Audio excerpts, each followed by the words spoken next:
وقت فیصلہ ہو گیا تھا. ان کی زندگی کا آغاز ہی, ان کی تربیت کا آغاز بھی سرکار نے فرمایا, تربیت کا آغاز بھی سرکار نے فرمایا. سرکار نے خود ان کے ایک کان میں اذان دی اور دوسرے کان میں اقامت پڑھی, دوسرے کان میں اقامت پڑھی.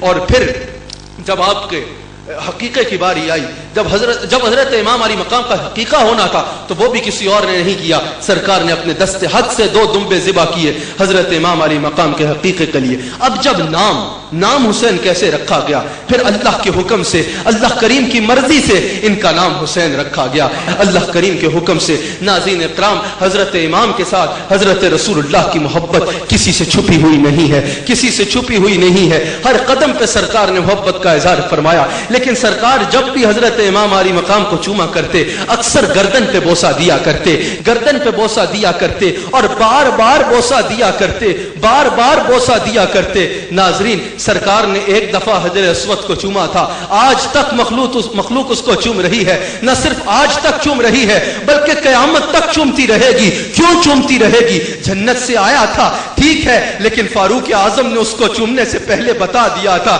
کہ تو جنت سے ضرور آیا ہے, لیکن عمر تجھے اس لیے نہیں چوم رہا کہ تو جنت سے آیا ہے, عمر تجھے اس لیے چوم رہا ہے کہ تو نے میرے مصطفیٰ کے ہونٹوں کو چوما ہے, کیونکہ بھیجا ہے جنت سے تجھ کو خدا نے, چوما ہے تجھ کو میرے مصطفیٰ نے. اے سنگ اسود, اس لیے میں تجھے چوم رہا ہوں کہ تجھے میرے مصطفیٰ نے چوما ہے. تو جس سنگ اسود کو ایک دفعہ مصطفیٰ نے چوم لیا, ایک دفعہ چوم لیا, وہ اپنے چومنے والے کے گناہوں کو کھینچ لے گا. اگر کوئی چوم نہیں پائے گا, دور سے اس کو اشارہ بھی کر دے گا, تو حجر اسود قیامت کے دن اس کو پہچانے گا, اس کی گواہی دے گا, اس کی شفاعت کرے گا. اگر پتھر کو میرا نبی چومے تو اس کا یہ عالم ہو جاتا ہے, تو اگر حسین کو میرے نبی نے اتنی بار چوما, آج بھی اگر کوئی حسین سے وفا کرے گا, آج بھی اگر کوئی حسین کی طرف منہ کرے گا, آج بھی اگر کوئی کربلا جا کے حسین کی چوکھٹ کو چومے گا, قیامت کے دن حسین ان کو پہچانیں گے بھی اور ان کی شفاعت بھی فرمائیں گے,